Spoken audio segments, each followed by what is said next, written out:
This is the Metal Queens podcast. I'm Steve Richards, where we celebrate the women who are redefining the world of rock and metal on stage, in the studio, and beyond. Today's guest, one of the most talked about guitarists in the world right now. She went from viral content creator to headlining international stages, shredding alongside Machine Gun Kelly, dropped her acclaimed solo debut album, Imposter Syndrome, at the end of 23. She's collaborated with the likes of Lizzie Hale, performed at festivals like Hellfest and Lollapalooza, and even has her own signature Kiesel guitar, the first female artist to do so. I am happy to have Sophie Lloyd here on the Metal Queens podcast. Welcome, Sophie. Hello, how's it going? Thank you Good. so much. What an intro. It's amazing. Well, your journey from YouTube covers to shredding on the biggest stages in the world is inspiring. Looking Mm. back, Sophie, did you ever imagine that your bedroom guitarist videos would turn into a global career? It's so crazy. Like, I guess I always had like the hope. Like, I kind of feel like I always kind of knew it would be something to do with that, if you know what I mean. I kind of knew that's kind of where I was going to go in life, or something musical or performance related. Like, it was something I was always so interested in. But when I started YouTube, it was before it was like an actual career or anything. It was like just, it had a few like weird videos and that's it, when it was starting out. So I think I started that more as like a video diary more than anything, not thinking that, not thinking like it would go the direction it did, I guess. And I think the path that my career has taken it's been perfect for me. It's a little bit it was a little bit untraditional. Now I think it's becoming a lot more common. But at the time it was a bit more untraditional, but yeah, it was perfect for I'm exactly where I want to be, if you know what I mean.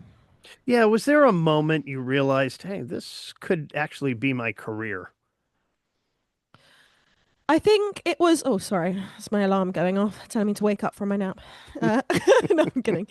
Um, Yeah, I think after I released like it was my one of my first instrumental songs called Delusions, and that got quite a lot of views on YouTube quite quickly. And that's sort of when I ended up, I sort of had my AdSense on and I made a little bit of money from it. And it wasn't much, but I was like, oh my God, this Mm. is like money I've generated from my art. And that was so exciting.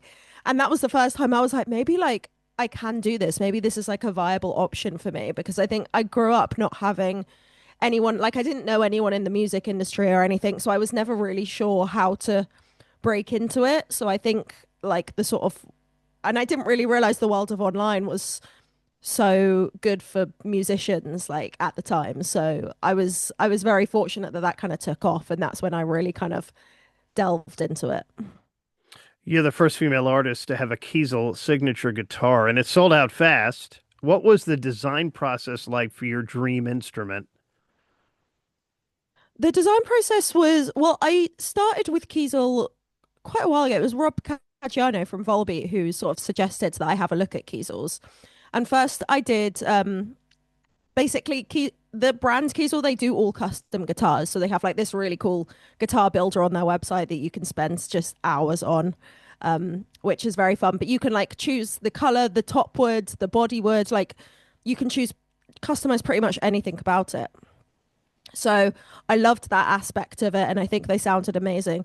So I got my artist series first. Well, first they just sent me one, and I was like, oh, I like the color purple, and I like this kind of tone, and they made me one that they thought I'd like, and that's the purple one that I still use all the time today. That ended up being my artist series, and that sold really well. So then I got to do a signature series. And that was fun. I actually went over to California with them and sort of toured the factory and stuff to choose. You like go for all the options and choose what you want. And something I really, really wanted, which I think kind of separates my guitar from the other models, is that it has the Sustainiac system in it. And that's something I knew I wanted. I've always loved those kind of crazy, silly sounds like you hear on like Bad Horsey by Steve Vai or something, just Mm. sounds that you're like, oh, that's made by a guitar. That's so crazy. That's just, I like using a guitar to have fun. And I think the Sustainiac is just it's such a fun tool to have at your disposal.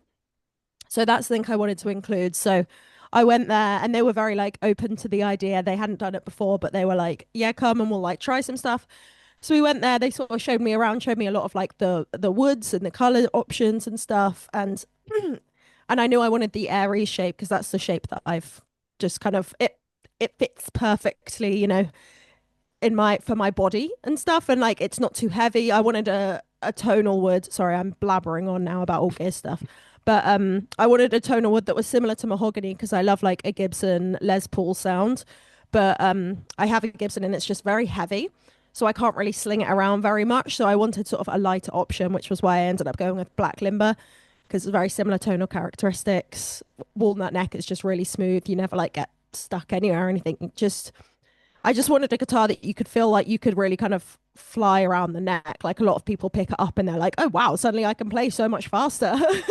It kind of unlocks a new skill level just by having the right guitar in your hands. And that's kind of what I wanted to do for people was to make that, just really cool shredder guitar that's super accessible, but it's also very versatile if you want different sounds. Is this a Kiesel in the picture behind me here? It is, yes, it Let me is. go That's this not way. one of my There we go. signature models. That's a Very cool. crescent model. Yeah, Yeah, very it's nice. lovely. It's beautiful. Sophie, how important was music in your house growing up? Um, I'd say neither of my parents were musicians, but it was like my dad was very much into rock music growing up. He would always be playing it on the speakers and stuff. So I think that's kind of what really got me into the kind of classic rock like Led Zeppelin. He loved The Clash, he loves Santana. So I think that got me into a lot of that stuff. And then I kind of just started like music was such an integral part of my identity growing up. Like I went Mhm. through a massive emo phase, as a lot of us do, and I never really came out of it. So like that was I really like connected to to music. It was such an important part of my life. And my mum was more she was more like dance music and stuff. Like Mhm. she taught aerobics, so she would always be like kind of dancing around the house. And I think that's why I like to incorporate a lot of like moves and performance and stuff into my stage presence because like that's something that I've always really enjoyed doing. Like I performed as a kid. I used to act and stuff back in the day. I don't do that anymore. But yeah, I think it's sort of all meshed together to make what I do now. Speaking of performing, touring with Machine Gun Kelly meant playing the world's most famous arena, Madison Square Garden in New York City, Yeah. Wembley, and massive festivals like Hellfest. What's the most, or any surreal moment you've had on stage so far? Was it at Wembley? Yeah, I was going to say Wembley was definitely a big one because that Mm, was also one that like all of my school friends came to that yeah. kind of never really understood the whole music thing and they were like, "Oh, we get it now." But also like at Wembley there was a lot of guests, so we had like Youngbloods came on who I'm a massive fan of. Mm, Stormzy was on as well, and I'm secretly a rap girly too, so that was really really cool. Not Stormzy, sorry, Skepta came on, and there was just loads of guests there, and there was one Ollie Sykes as well. We did I think it was Rock and Ring and Rockin' Park. He came on stage with us, and that was really fun. Like just the amount of kind of people that I've had the opportunity to kind of play alongside has been incredible. Travis Barker, obviously, played drums with Tommy Lee from Motley Crue, came out and played a song with us, which was absolutely insane. Like, it's literally just such a legend. Like, I think I've been so grateful to have like the opportunities I have. It's sort of what I've always dreamt of. So there's definitely been some crazy pinch me moments. I'd probably say, yeah, Tommy Lee was definitely the craziest. Like yeah. standing side of stage watching Motley Crue and stuff, and just be like, oh my god, Yeah. it's very cool. You mentioned Youngblood. Man, he has exploded recently, and I can't stop Yeah, listening to this new album. it's How amazing. does performing with MGK differ from stepping into your own solo shows, like your headline gigs at the Camden Underworld and also Whiskey A Go Go? Well, I think like I sort of started doing MGK before doing a lot of my own solo gigs. So I think that was good because the MGK stuff is a little bit more, it's a little bit like easier for me to play. So I could really kind of work on my stage presence and kind of develop that area. And I work with them and realize kind of what it takes to make a successful touring artist. And I learned things about touring and about stage setup and all of this sort of stuff that no one really teaches you. You kind of Hmm. only learn from doing it and being there. So I was super grateful that I kind of had that head start and then that kind of translated to doing my own stuff. When I do my own stuff, I think I feel like there's a lot more pressure just because it's like, when it's your name and it's you and you're like the kind of center person, that's where like a lot of the, well, imposter syndrome, hence the name of the album, where a lot of that stems, is sort of feeling like, oh, why am I here? Am I good enough for this? And I think sort of the process of joining MGK and doing all of that, like I started writing Imposter Syndrome before that opportunity even came up.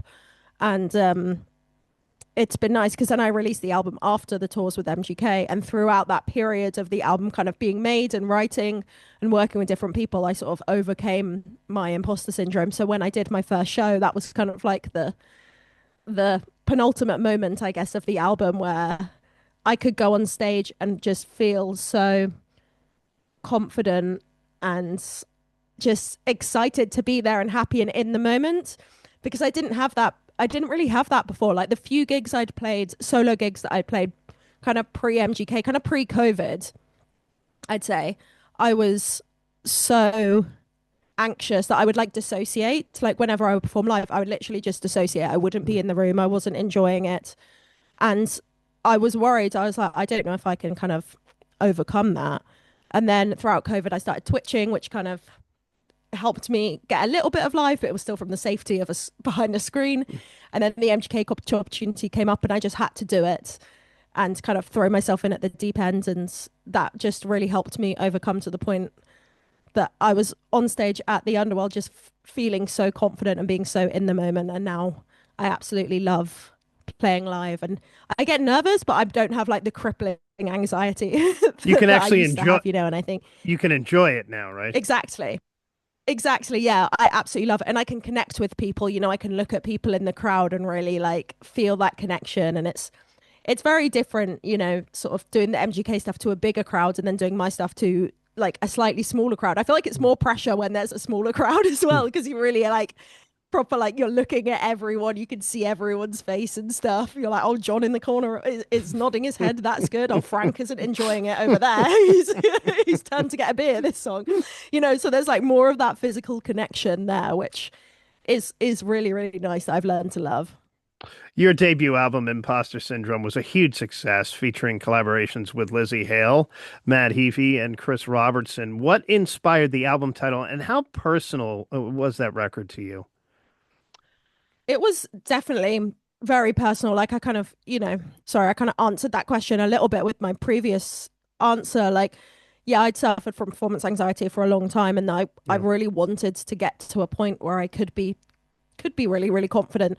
So starting the writing process of Imposter Syndrome was basically kind of me being like, okay, I want to get to a point where I write an album and I have to play it live. I have to get to that live show and play it confidently. And throughout that process of writing and stuff is me adapting and learning and changing as a musician. And it really does kind of follow that story. And it was really cool because working with everyone, I explained to them like that, because I had the title of the album kind of before anything. Like that was kind of what I started with and works backwards. So I would explain to everyone the concept, be like, this is me. I explain a little bit about my story and why it was important to me.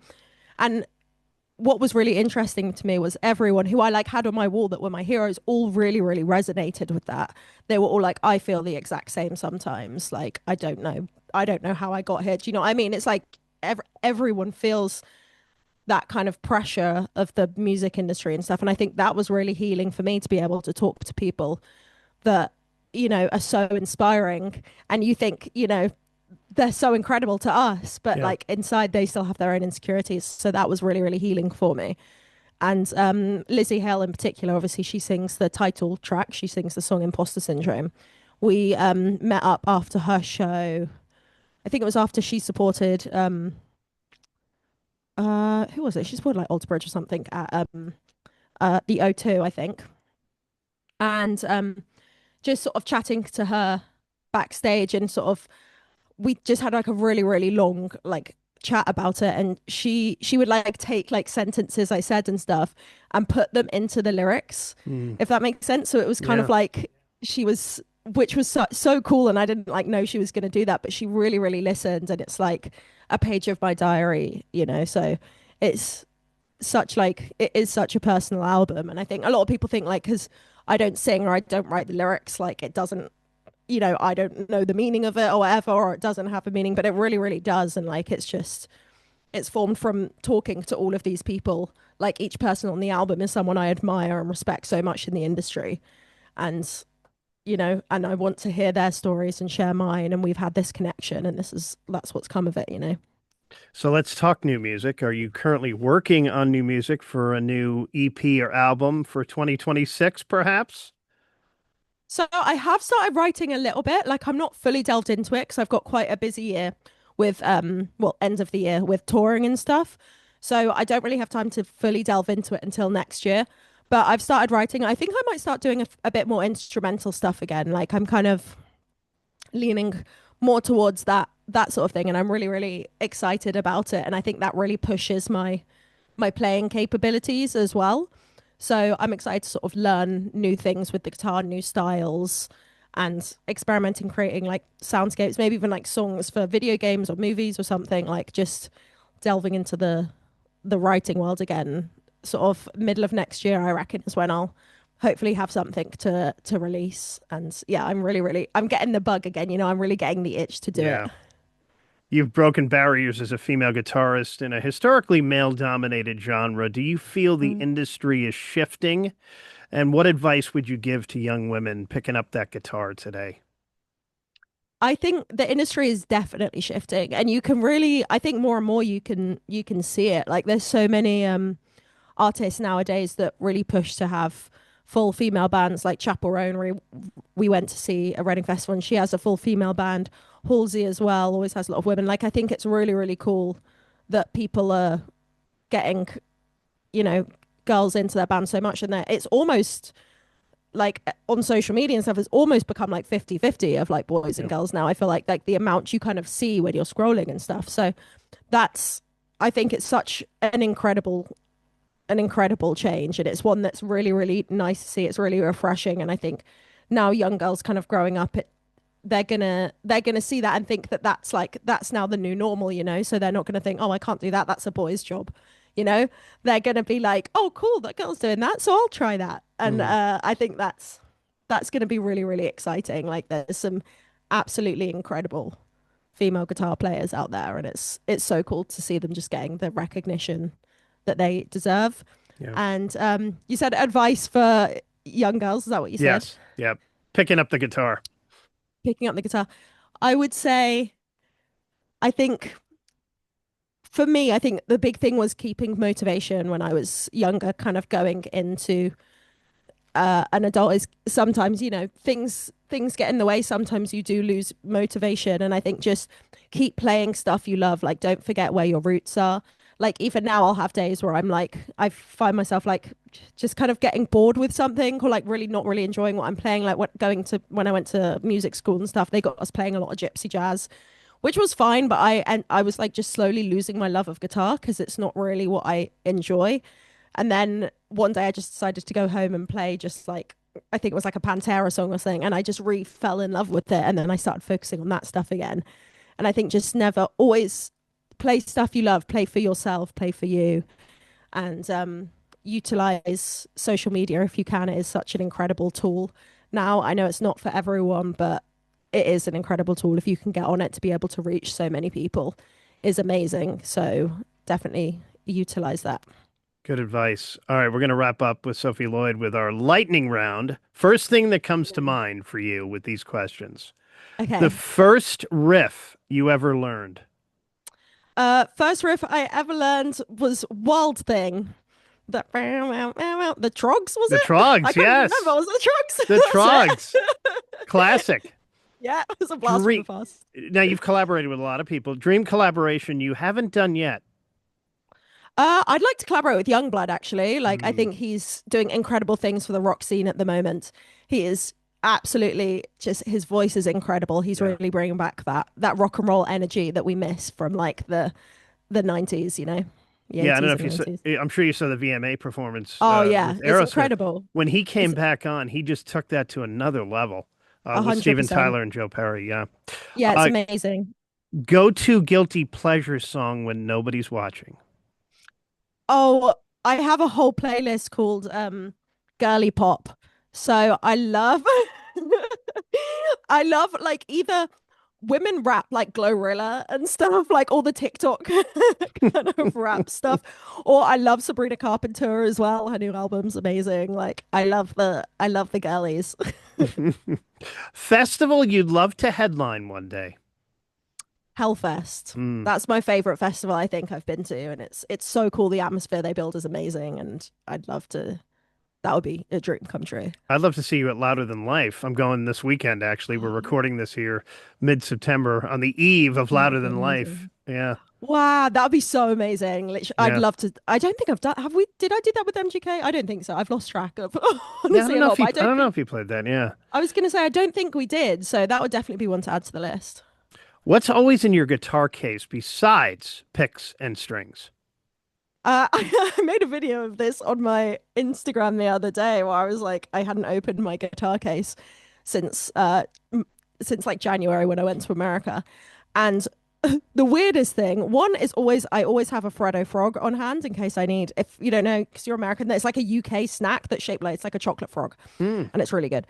Also, like the weirdest thing though is I have a little ball of my cat's fur wrapped in cling film that my husband gave me before I went on tour with MGK. He was like, "Oh, you're gonna miss Luna," and I think it was meant to be a really sweet thing, but I think the delivery needed a little work. It could have been in like a locket or something, but it's just like it looks just like a pile of drugs, but it's just my my cat Luna's fur wrapped in cling film.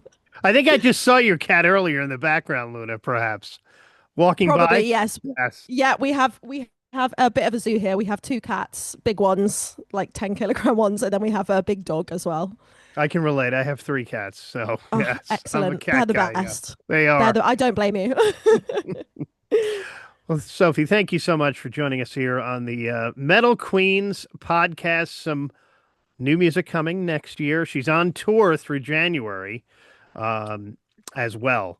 So thanks for joining me on the Metal Queens Thank you so podcast. much. Thank you From so much for having me. It's been lovely to chat to you. Yeah, same here. From viral shred queen to international headliner, Sophie is proving every day that the future of metal is louder, faster, and more inclusive than ever. Check out all of her videos on her website and also on all the streaming platforms. Follow her on Instagram too for updates on tour dates and new music. And don't forget to subscribe and share this episode. And thanks for watching the Metal Queens podcast. I'm Steve Richards.